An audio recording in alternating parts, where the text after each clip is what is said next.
Assalamualaikum warahmatullahi wabarakatuh. Innal hamdalillah nahmaduhu wa nasta'inuhu wa nastaghfiruh. Wa na'udzu billahi min shururi anfusina wa min sayyiati a'malina. Man yahdihillahu fala mudilla lahu wa man yudlil fala hadiya lahu. أشهد أن لا إله إلا الله وحده لا شريك له وأشهد أن محمدا عبده ورسوله وبعد.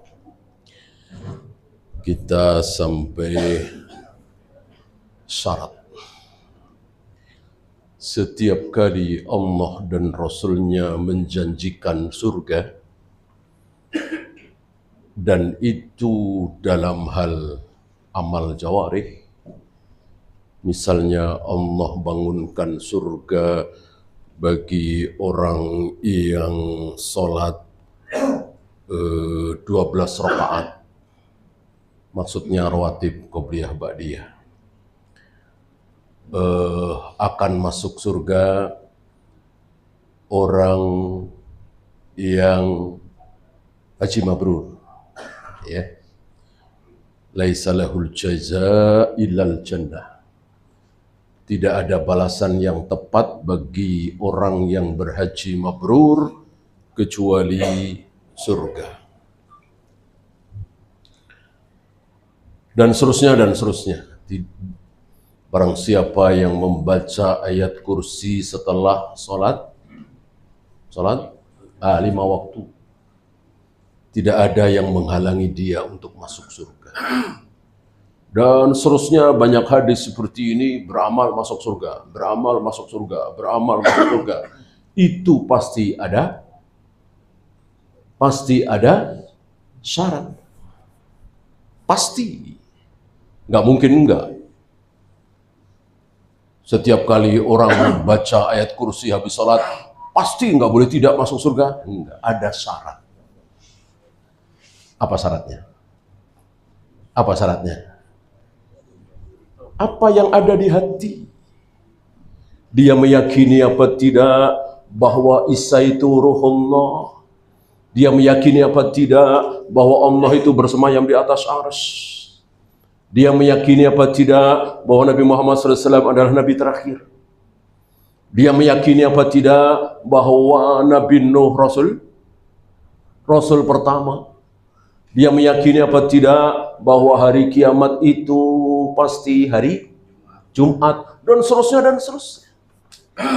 Maka jika ada yang tidak meyakini, batal ayat kursi tadi, batal 12 rakaat tadi, batal haji tadi.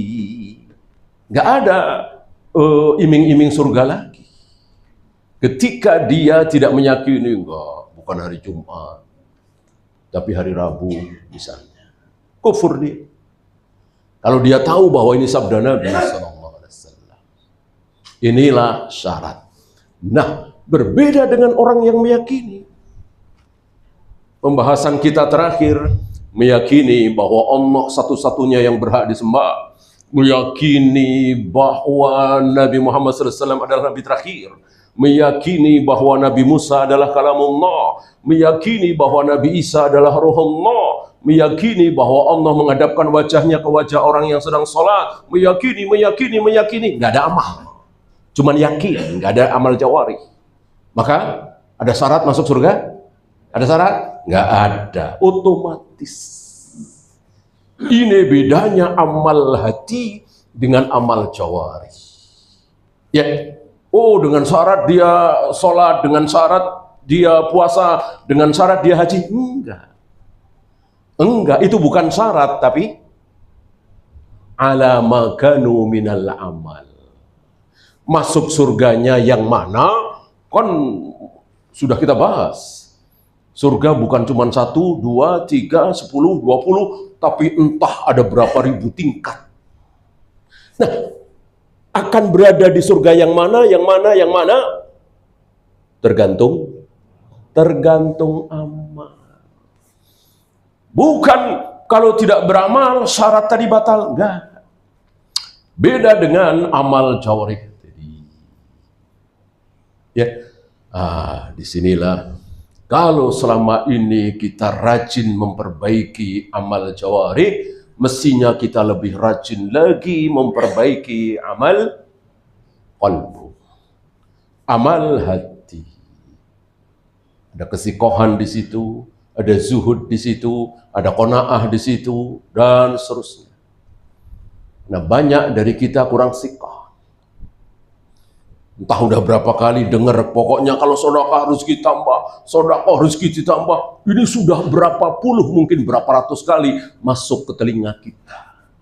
Tapi mau sedekah berat, mau berbagi berat. Ya, disinilah perlu diulang-ulang nasihat. Ya, betapa nasihat itu sangat bermanfaat bagi seorang muslim.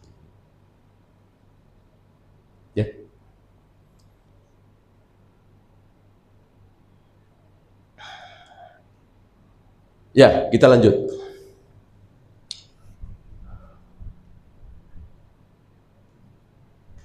Mungkin sedikit sudah kita baca tentang Itban bin Malik. Saya ulang sebentar. Kana yusalli bi qaumihi. Itban bin Malik biasa salat bersama kaumnya, mengimami. Fadha'ufa basaruhu. Setelah sekian lama lemah penglihatannya. Tua kan? Wa syaqqa alaihi az-zahabu ilaihim. Maka berat bagi Itban bin Malik untuk mendatangi mereka, untuk mengimami mereka. Fa talaba minan nabi sallallahu alaihi wasallam ay yakhruja ilaihi. Itban memohon kepada Nabi untuk datang ke rumahnya, ke rumah Itban. Wa ayyusalliya fi makanin min baitihi. Agar Nabi sholat di satu tempat di rumahnya. Ini kebiasaan para sahabat untuk memulai sesuatu berharap Rasulullah yang memulai. Ya, ada apa? Ada apa? Ada keberkahan. Ada keberkahan. Panen misalnya, berharap Nabilah yang pertama kali memakan panenan itu, buah itu. Apa anggur, apa ya.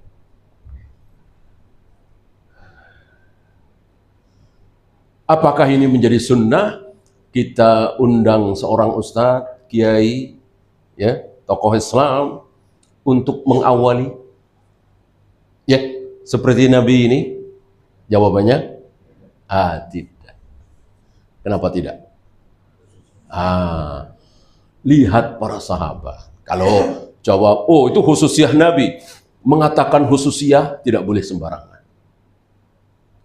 Itu khusus Nabi, nggak boleh sembarangan. Harus ada bukti, harus ada hujjah. Mana yang menunjukkan itu khususiyah Nabi? Yang menunjukkan apa? Lihat para sahabat. Adakah sepeninggal Nabi para sahabat ketika panen misalnya, ketika bikin tempat sholat misalnya, meminta kepada Abu Bakar yang pertama kali sholat di situ, yang pertama kali memakan buah itu? Ini nggak ada riwayat. Banyak saudara-saudara kita salah. Karena apa? Karena tidak melihat sahabat. Ini pentingnya belajar dengan manhaj sahabat. Ya, kalau hanya melihat Nabi, seluruh sahabat itu berebut dengan apa yang menjadi bekas Nabi. Ya, ketika para sahabat itu menempel kulitnya ke kulit Nabi, badannya ke badan Nabi, mungkin berdesakan atau apa, para sahabat tidak mau melepas duluan. Karena mereka yakin ada keberkahan di situ. Adapun Abu Bakar, Umar, Utsman, Ali dan seterusnya tidak. Tidak. Apalagi cuman kiai kita. Habib kita lebih tidak lagi. Abu Bakar dan Umar saja tidak. Nah, ini kesalahan saudara-saudara kita. Jadi memahami ayat, memahami hadis dengan pemahaman sendiri. Tidak melihat pemahaman sahabat. Persis sebagian saudara-saudara kita yang mengikat baiat terhadap jamaahnya, murid-muridnya. Kami berbaiat kepada guru bahwa kami tidak akan meninggalkan sholat wajib, kami tidak akan mencuri, kami tidak akan minum khamr lagi, dan seterusnya. Apakah ini terjadi di zaman Nabi? Betul. Betul. Banyak riwayat. Yang laki, yang perempuan. Kami membaiat Nabi untuk tidak berzina, untuk tidak minum khamr, untuk tidak mengubur bayi hidup-hidup, dan seterusnya. Banyak baiat seperti itu. Baiat amaliyah.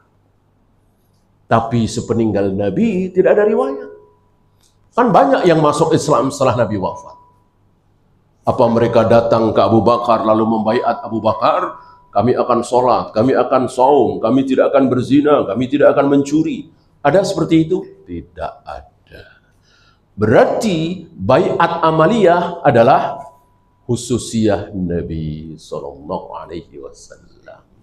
Yang bukan khususiyah adalah membaiat pemimpin. Ini bukan khususiyah, karena ketika Nabi wafat, kaum muslimin membaiat Abu Bakar sebagai khalifah, membaiat Umar sebagai khalifah, Utsman sebagai khalifah, dan seterusnya. Ya.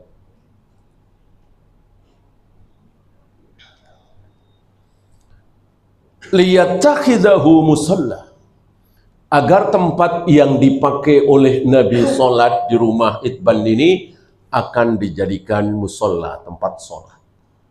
Karena memang sudah uzur. Wa kharaja ilaihi an-nabiy alaihi salatu wassalam wa ma'ahu ta'ifatum min ashabihi. Maka datanglah Nabi dan ditemani oleh beberapa sahabat. Di antaranya Abu Bakar. Selain Abu Bakar tidak disebut di sini. Falamma dakhala al-baita, ketika Nabi sudah memasuki rumah siapa tadi? Itban bin Malik. Qala, Nabi bertanya, aina turidu an usalli? Mana tempat yang aku harus salat? Engkau tunjuk yang mana? Dijawab oleh Itban, salli hahuna ya Rasulullah. Di sini ya Rasul. Wa asyara ila nahiyatin minal bait. Maka ditunjuklah pojok rumah. Fa shalla bihimun nabiyyu sallallahu alaihi wasallam rakaatain. Maka salatlah Nabi bersama mereka. Bersama menunjukkan berjamaah. Menunjukkan berjamaah 2 rakaat. Ya.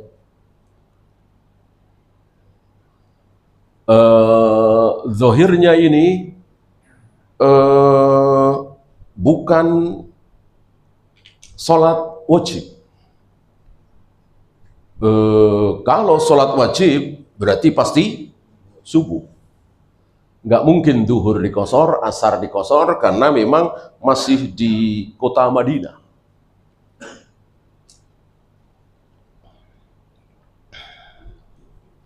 Dari sini keluar hukum bahwa sholat yang berjamaah itu bukan hanya sholat wajib.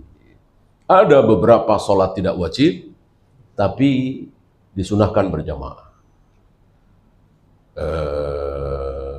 Bahkan harus ya,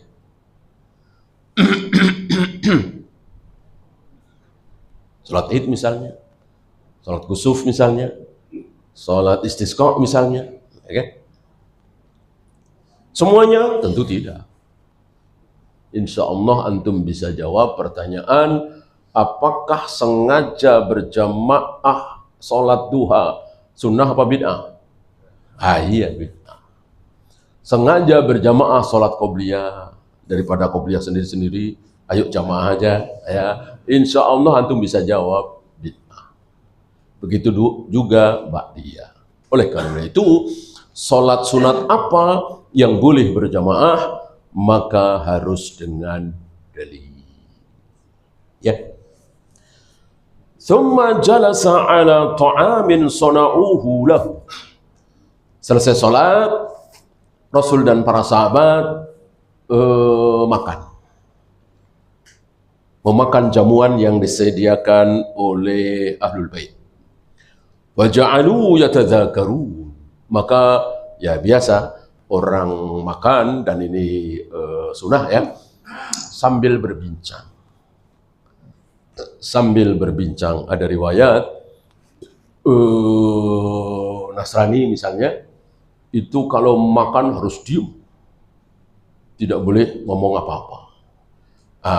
Yahudi kalau makan dari awal sampai akhir nggak mau diem, ngomong apa aja. Di sini kaum muslimin mencontoh Nabi makan dengan sambil sesekali berbicara. Boleh. Ya. Dan begitulah hampir semua syariat sifatnya seperti itu. Berada di tengah-tengah antara al-maghdubi alaihim dan ad-dallin. Yahudi dan Nasrani. Secara garis besar, Yahudi berilmu tapi tanpa amal. Nasrani beramal tapi tanpa ilmu. Disinilah kaum muslimin tampil dengan ilmu dan amal. Cari ilmu untuk diamalkan, cari ilmu untuk diamalkan, cari ilmu untuk diamalkan terus. Jadi semakin banyak ngaji, semakin banyak amalnya. Semakin banyak ngaji, semakin banyak maksiat yang ditinggalkan. Ya, jangan ngaji bertahun-tahun masih begitu. Kita lihat saudara-saudara kita sebagiannya. Ya, ngaji seminggu bisa 2 kali, 3 kali.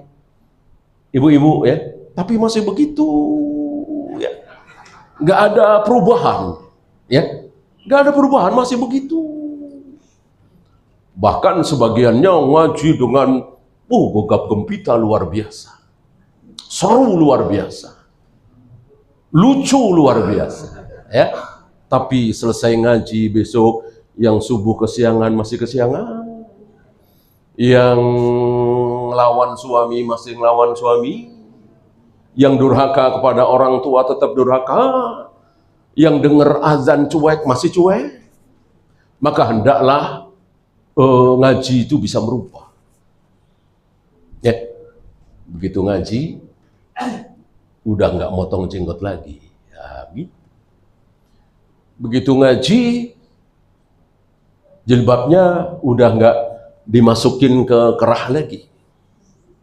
Ya, begitu ngaji, udah nggak isbal lagi. Begitu ngaji, keluar dari perusahaan riba, judi, asuransi, dan seterusnya, dan seterusnya. Nah, seperti itu mesti. Ya. Bahkan ada yang buruk. Ada yang lebih buruk dari yang pertama tadi. Begitu ngaji, ngafir-ngafirin orang lain. Ini kafir nih. Ini kafir nih. Gara-gara ngaji. Akhirnya ngebom sana, ngebom sini. Itu kita saksikan. Alhamdulillah udah mulai sepi ya. 10 tahun yang lalu, 15 tahun lalu luar biasa. Justru dengan ngaji terkena syubhat.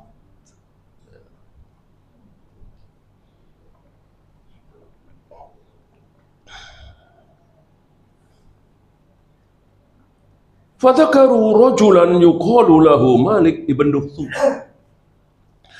Di sela-sela Rasul dan para sahabat makan sambil berbincang, tiba-tiba ada yang menyebut seorang bernama sahabat Malik bin Duhsum. Malik bin Duhsum ini qala ba'duhum. Sebagian dari mereka mengatakan huwa munafiqun. Dia itu munafik. Dia itu munafik. Faqala Rasulullah sallallahu alaihi wasallam. Mendengar ini, Rasul langsung menimpali, la taqul hakadha. Jangan ucapkan itu. Enggak boleh mengucapkan seperti itu. Ya. Siapa? Tokoh munafik yang jelas-jelas munafik? Abdullah bin Ubay bin Salul. Nabi tidak pernah mengucapkan, oh dia munafik. Enggak.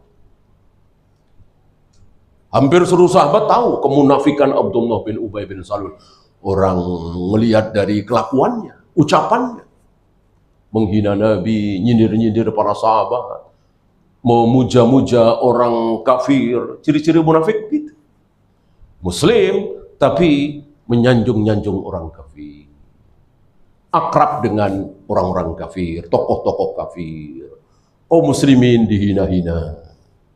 Itu salah satu ciri munafik.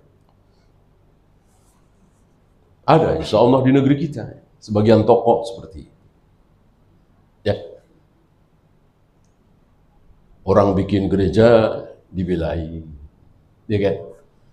Orang berbuat kemaksiatan dibelai. Ya.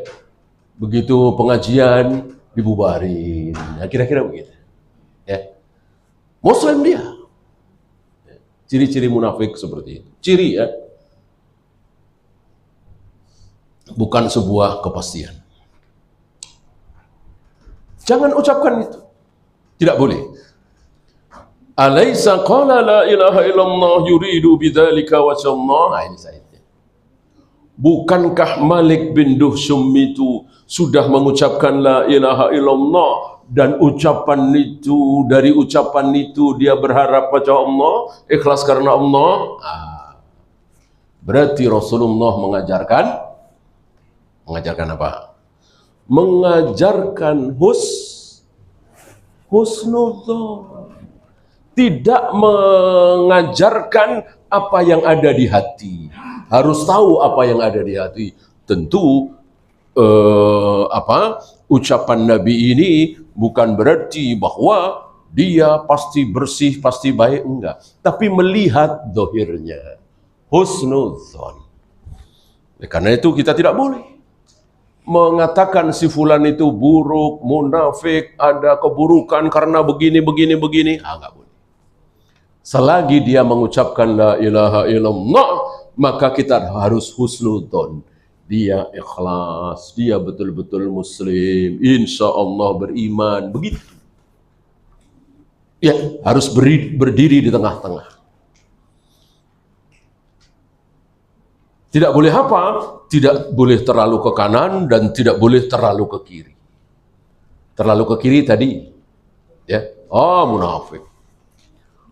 Dia cuma riak saja, dia pura-pura saja. Atau terlalu ke kanan, dia pasti masuk surga. Dia pasti diampuni. Tidak mungkin dia masuk neraka. Pasti dia mendapat kebaikan dan seterusnya. Ini pun terlalu ke kanan, tidak boleh.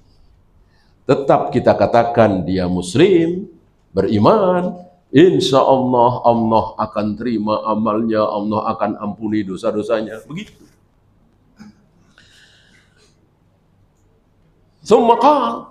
Setelah itu Nabi bersabda, fa innallaha harrama 'alan nar.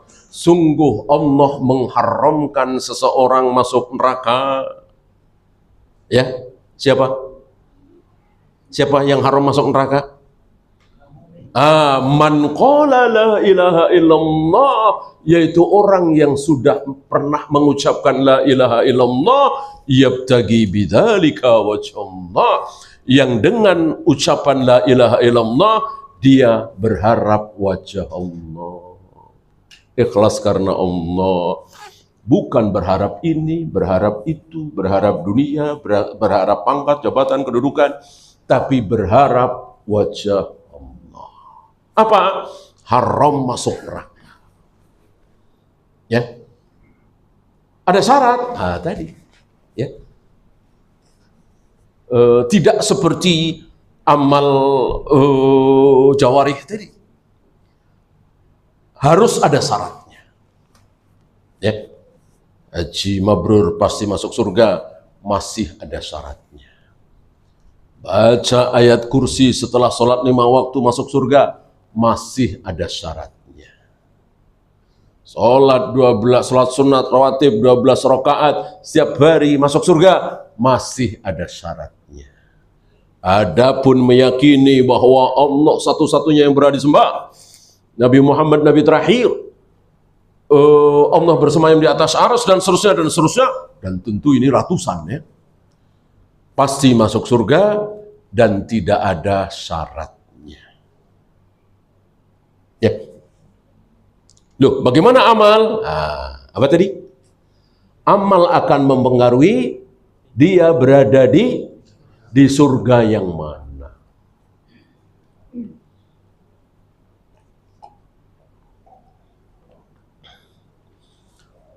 Bukankah surga itu bisa dihitung? Misalnya Firdaus, Aden, Ma'wa, ya, cuman berapa? Nggak sampai 10.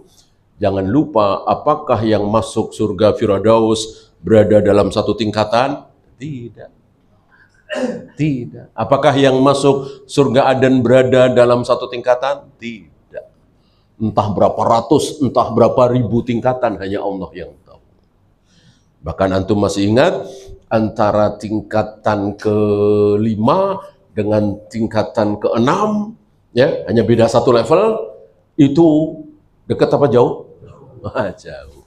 Saking jauhnya seperti melihat apa? Bintang-bintang di langit. Saking jauhnya, padahal cuma beda satu level. Jadi level rendah ke level tinggi hanya beda satu tingkat.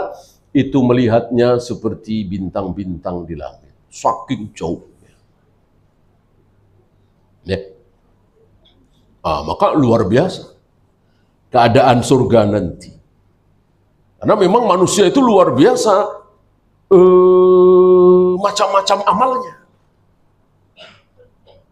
Ada yang tidak pernah tertinggal sholat berjamaah di masjid, tapi masih melakukan hal-hal yang makruh, bahkan dekat-dekat ke haram, misalnya. Ada yang jauh dari hal-hal yang haram, sholat 5 waktu, tapi masih suka ghibah, misalnya. Ada yang begini, tapi bunuh. Berapa ribu itu macamnya. Maka pantas Allah sediakan ribuan tingkat dalam satu surga Aden, misalnya. Dalam satu surga Firdaus, misalnya.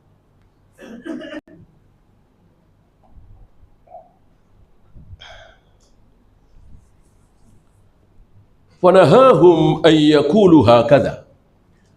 Oleh karena itu Nabi melarang mereka mengucapkan kalimat tadi. Si fulan munafik, si fulan fasik, si fulan begini, si fulan, jangan. Ya. Walaupun kita tahu itu kan termasuk ghibah. Ketika tidak ada manfaatnya, kecuali ada manfaatnya. Kalau ada manfaatnya demi menyelamatkan kaum muslimin yang lain, boleh. Ya. Kalau engkau diajak bisnis sama dia, jangan mau. Dia itu penipu, dia itu culas, dia itu tidak pernah menepati janji. Ini kan ghibah. Dan kita tahu persis dia seperti itu. Karena kita termasuk korban misalnya. Bolehkah ini? Boleh. Boleh. Lebih boleh lagi kalau mudorotnya itu akhirat. Jangan dengerin ceramah dia. Dia mengatakan bahwa Allah ada di mana-mana misalnya. Jangan dengerin kalau dia ngomong, dia mengatakan salawat nariyah itu sunnah, sifat 20 itu sunnah. Ya. Bahkan jenggot tidak isbal malah bid'ah yang dibolak-balik. Ya. Sekarang kan dibolak-balik. Bolehkah orang seperti ini kita gibah supaya kaum muslimin yang lain selamat dari kesesatannya? Tentu boleh. Ya. Dan antum masih ingat dulu ada majelis sering disebut majelis gibah. Ya. Majelisnya majelis gibah. Kenapa? Karena di dalam majelis itu si fulan lemah hafalannya. Si fulan berubah hafalannya di usia tua. Si fulan tidak sikoh, itu di majelis dari awal sampai akhir. Ya, bisa dikatakan majelis gibah. Tapi dalam rangka menjaga sabda-sabda Nabi agar yang sahih jangan tercampur dengan yang dhaif, maudhu. Maka ada di antara mereka mengatakan, nagib fillahi sa'atan. Mari kita bergibah sesaat karena Allah. Menggibah karena Allah. Ya. Kadang menggibah ayahnya. Ya. Seperti Ali bin Madini waktu itu kita bahas. Ya. Ayahnya sendiri digibah. Demi apa? Demi supaya hadis-hadis sahih terjaga. Sabda-sabda Nabi tidak tercampur dengan ucapan manusia biasa. Dan akhirnya kita yang menikmati hasilnya. Gitu ya. Kita yang bukan ahli hadis, kita yang nggak tahu apa-apa tentang hadis, tapi mau membaca tulisan mereka, ucapan mereka, fatwa mereka, akhirnya alhamdulillah kita tahu bahwa utlubul ilma walau bisin, carilah ilmu walau sampai ke negeri Cina, ternyata bukan sabda Nabi. Inna ikhtilafi ummati rahmah. Sesungguhnya perbedaan pendapat di kalangan umatku adalah rahmat. Ternyata ini tidak ada asal usulnya. Ya. Dan seterusnya. Atas jerih payah mereka, akhirnya kita tahu. Padahal kita nggak tahu apa-apa. Ya, kita apa istilahnya ya? Ya, matangnya lah. Ya. Sementara Imam Bukhari, Imam Muslim, Yahya bin Ma'in, Ali bin Madini, berjibaku ini. Menghabiskan waktunya untuk menyelidiki sabda-sabda Nabi. Agar terpisah antara yang sahih dengan yang dhaif. Kita menikmati hasilnya. Ya.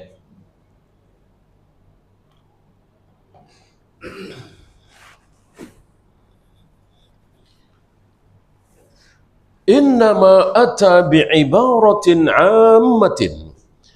Rasulullah mengucapkan kalimat secara umum bahwa orang yang sudah mengucapkan la ilaha illallah, kita tidak boleh suudzon. Udah, saudara kita muslim, beriman insya Allah, mudah-mudahan masuk surga, dosanya mudah-mudahan diampuni. Tidak boleh kita mengorek.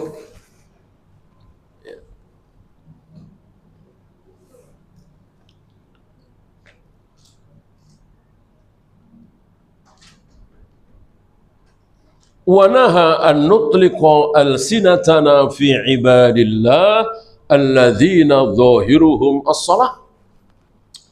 Tidak boleh kita menuduh suudzon kepada saudara kita yang zahirnya adalah baik. Kita tidak boleh melihat batinnya. Cukup melihat zahirnya saja. Salat, saum, berjamaah, Jumatan, salat Id, sudah. Tidak perlu kita melihat batinnya. Berapa banyak hubungan sesama kita menjadi buruk, tidak lagi saling mencintai, bahkan saling membelakangi, saling berpaling, gara-gara tahu aibnya masing-masing. Itu. Maka salah satu nikmat yang Allah berikan kepada kita adalah kita tidak saling tahu aib kita masing-masing. Ya, coba kalau antum saling tahu aib antum masing-masing, aib saya dan seterusnya, kita tidak akan nyaman duduk seperti ini. Alhamdulillah kita tidak tahu. Ya, dan itu wajib disyukuri. Ya. Dan hati-hati terhadap fitnah ini. Ya. Ini fitnah yang luar biasa, terutama hari ini. Hari ini kalau mau bikin fitnah mudah sekali. Yahudi dulu butuh waktu bertahun-tahun untuk membuat manusia, terutama orang-orang Romawi, benci kepada Nabi Isa, benci kepada ibunya, dan harus dibunuh. Yahudi butuh waktu bertahun-tahun. Untuk apa? Untuk membuat kebohongan. Isa dan ibunya akan merebut tahta Romawi.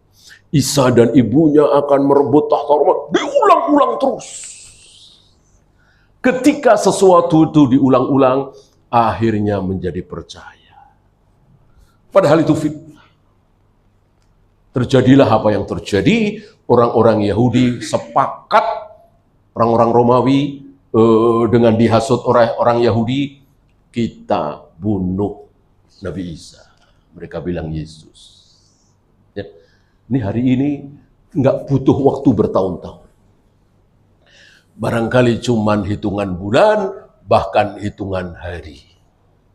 Ya, bikin fitnah, bikin video, dibikin kalimat-kalimat yang seolah benar, tinggal diklik, ya, udah kesana kemari. Akhirnya yang nggak tahu apa-apa jadi, ternyata selama ini dia bohong ya. Padahal nggak bohong. Ternyata dia anak zina. Padahal enggak.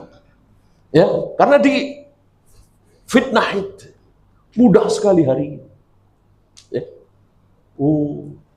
Ternyata dia dulu pernah murtad ya. Padahal enggak.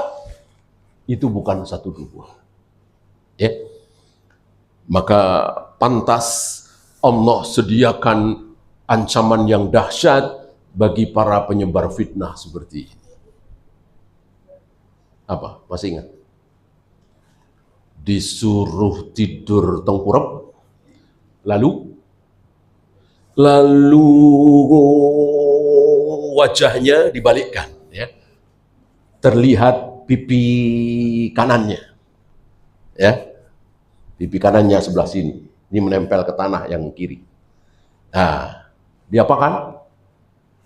Diiris dengan gergaji dari ujung mulutnya sampai ke tengkuk, dari hidungnya sampai ke tengkuk, dari matanya sampai ke tengkuk. Kayak apa rasanya? Udah begitu, dibalikkan ke kanan. Pipi kanannya menyentuh tanah. Nah, ujung mulut kiri digergaji sampai ke belakang. Begitu pula hidungnya, begitu pula ujung matanya. Kayak apa rasanya? Ini ancaman bagi orang yang menyebar fitnah, kebohongan, lalu kebohongan itu termakan oleh ribuan, bahkan jutaan manusia sebagaimana hari ini. Ya.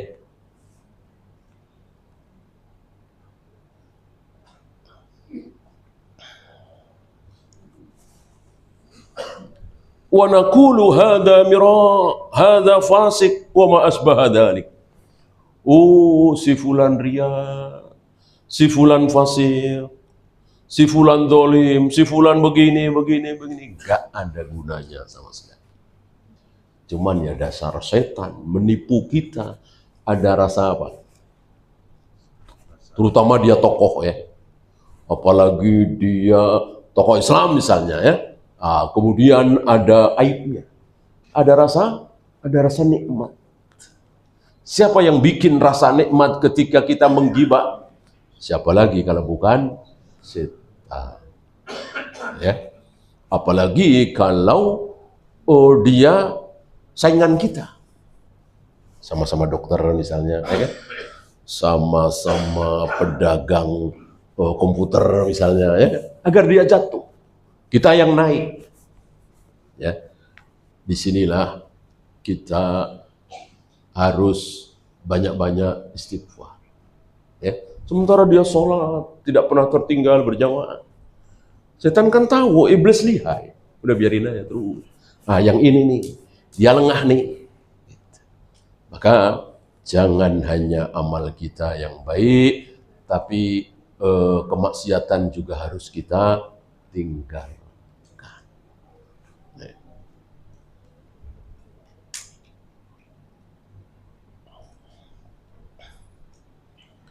Li'annana law akhadna bima nadhunnu fasuddat ad-dunya wal akhirah. Karena kalau kita mengikuti apa yang menjadi prasangka kita, rusaklah dunia dan akhirat. Bukan cuma akhirat, dunia juga rusak. Ya, silakan azan dulu. Sallallahu ala Muhammadin sallallahu alaihi wasallam. Akhiru da'wana alhamdulillahi rabbil alamin.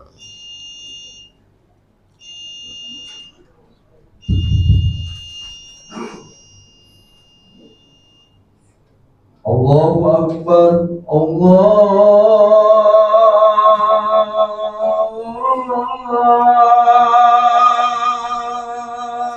Akbar. Allahu Akbar, Allahu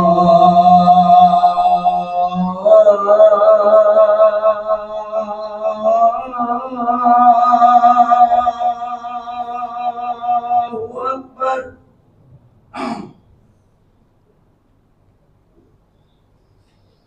Asyhadu an la ilaha illallah.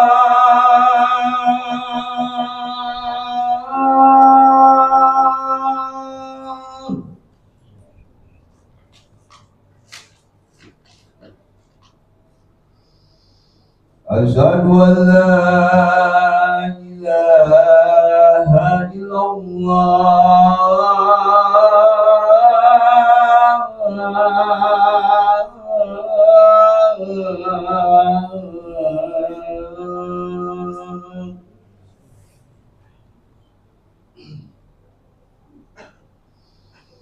Asyhadu anna Muhammadar Rasulullah.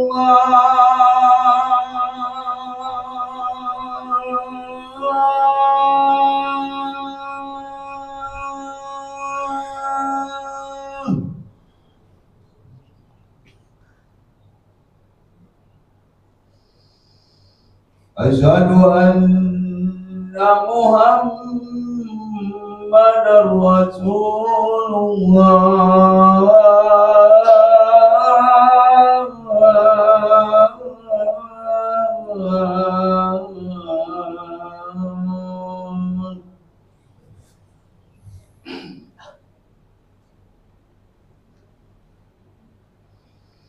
Hayya 'alas shalah.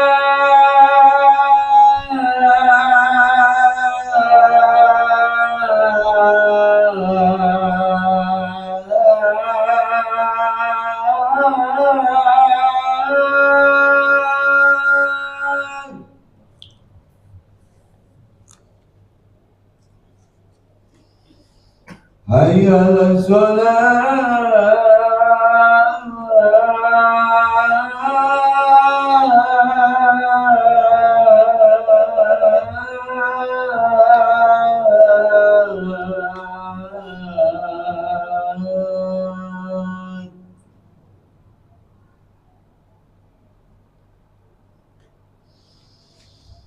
Hayya 'alal falah.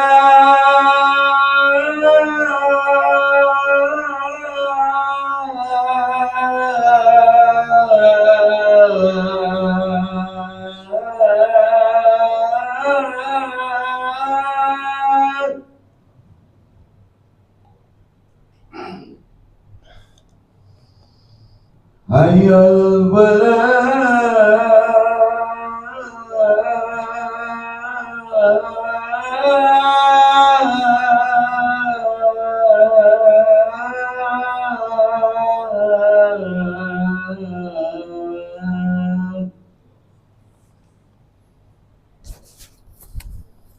Allahu Akbar, Allahu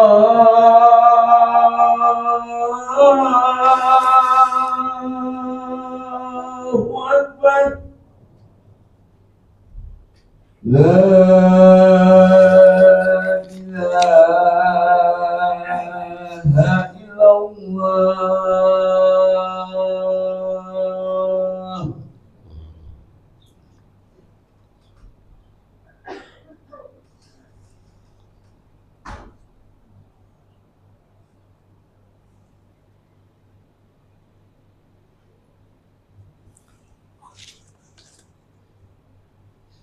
Alhamdulillah, salatu wassalam ala rasulillah, la hawla wa la quwwata illa billah wa ba'd.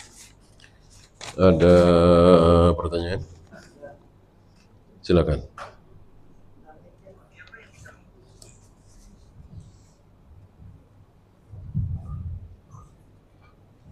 Assalamualaikum warahmatullahi wabarakatuh. Ada dua pertanyaan, Pak. Yang pertama, orang menyebut la ilaha illallah pasti masuk surga.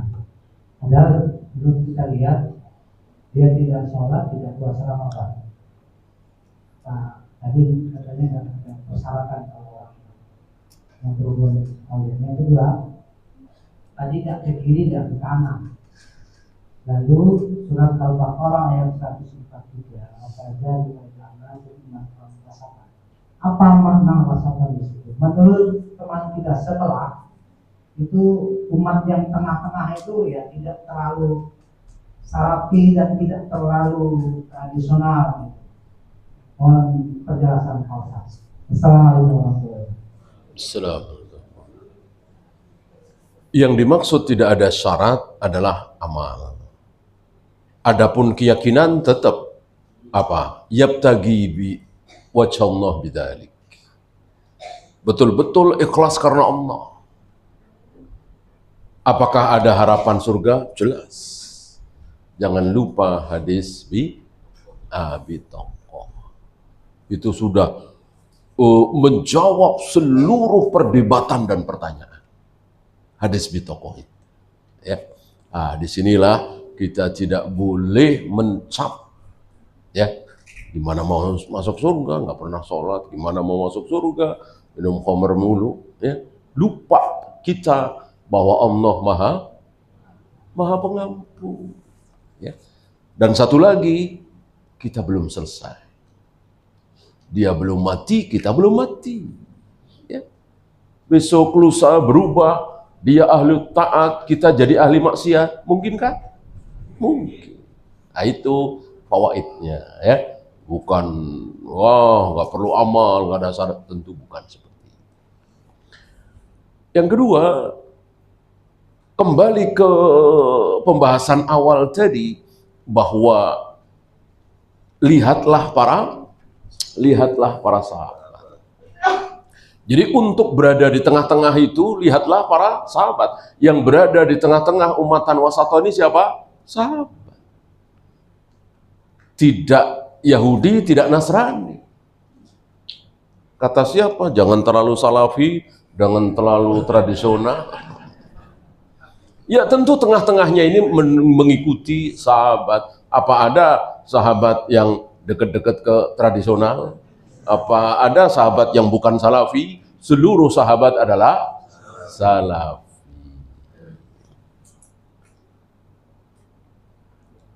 Jika kita difitnah, bolehkah kita mendoakan yang jelek-jelek? Bolehkah? Bolehkah? Boleh. Didolimi kan? Ittaqu da'watal madlum. Hati-hati kalian terhadap doa orang yang kalian dolimi. Tentu doa buruk. Nggak mungkin doa baik. Mau disuruh hati-hati. Ya. Kalau doa baik, ya tentu bukan hati-hati. Carilah doa orang yang engkau zalimi. Ya, kita zalimi dia, terus dia suruh mendoakan kebaikan kita. Ya tentu tidak seperti itu. Namanya orang dizalimi, doanya buruk.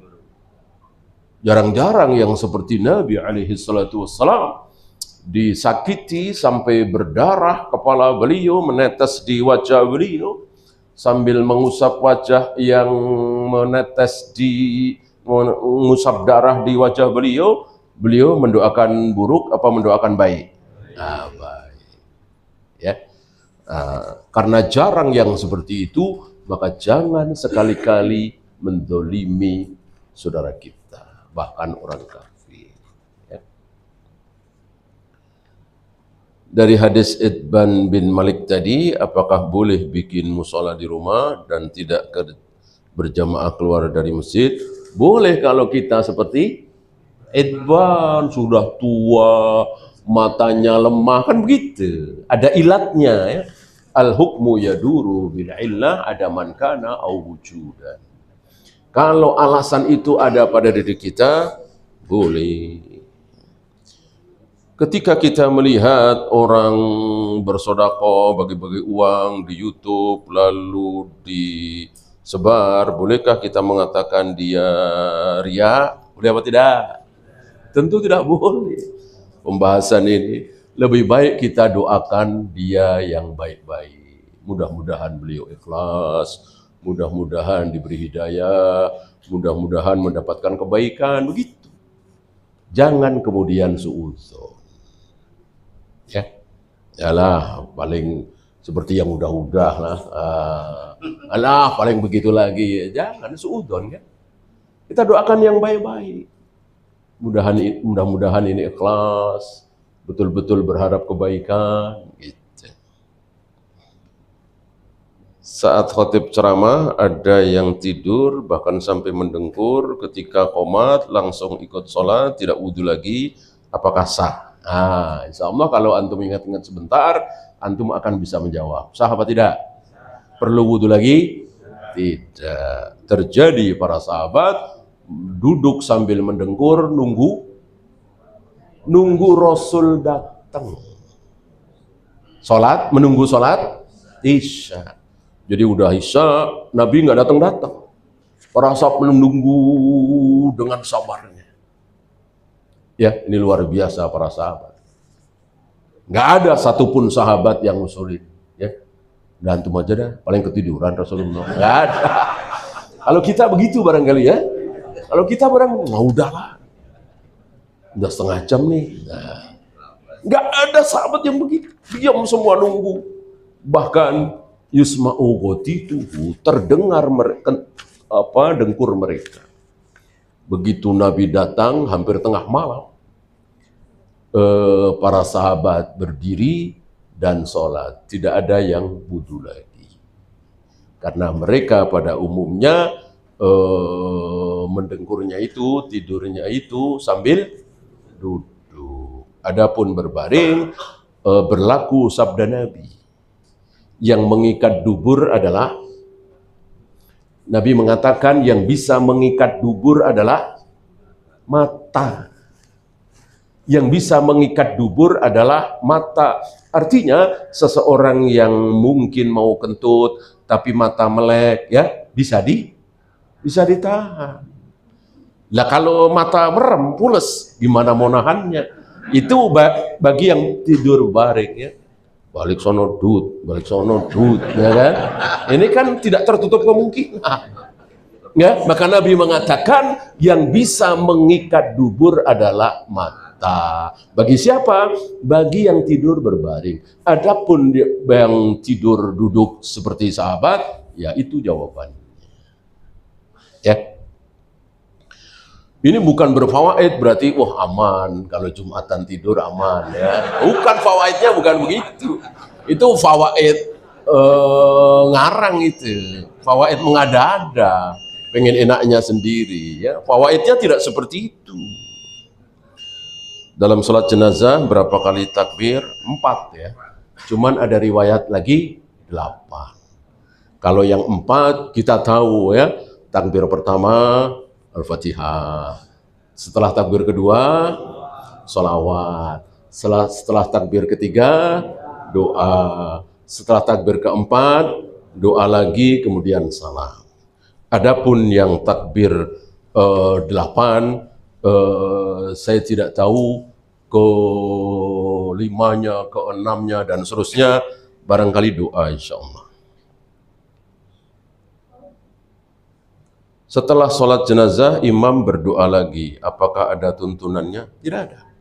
Jadi begitu, Assalamualaikum warahmatullahi wabarakatuh, Assalamualaikum warahmatullahi wabarakatuh, itu jenazah segera diangkat. Karena sunnah menyegerakan penguburan. Ketika walimah safar, sepulang dari safar, itu makan-makan saja, apa ada ritualnya? Makan-makan saja. Yang namanya walimah, walimah itu kan bahasa Arab, bahasa kitanya apa? Iya, pesta makan-makan. Makan-makan bukan seperti biasanya berdua sekeluarga, tapi rame-rame. Itulah walimah. Bahasa kita yang tepat adalah pesta. Ya, itu saja kita akhiri. Ya, satu lagi.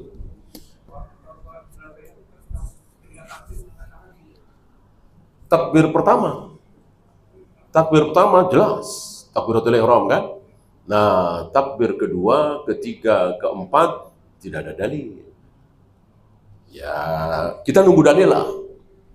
Barangkali nanti akan ada ustadz atau siapapun yang nih dalilnya, nah, kita laksanakan. Selagi belum ada, kita nunggu dalil. Adapun takbir pertama jelas. Takbiratul ihram adalah dengan mengangkat kedua tangan. Kan dikatakan dalam sholat mayat itu Rasulullah takbir 4 kali.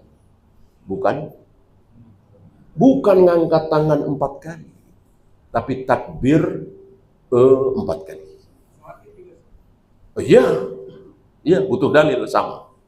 Ya, kita tunggu sebelum ada dalil. Ya, beramal itu setelah datang ilmu. Wallahu a'lam. Habis ya? Kita akhiri. Subhanallahumma bihamdika asyhadu an la ilaha illa anta astaghfiruka wa atubu ilaik. Assalamualaikum warahmatullahi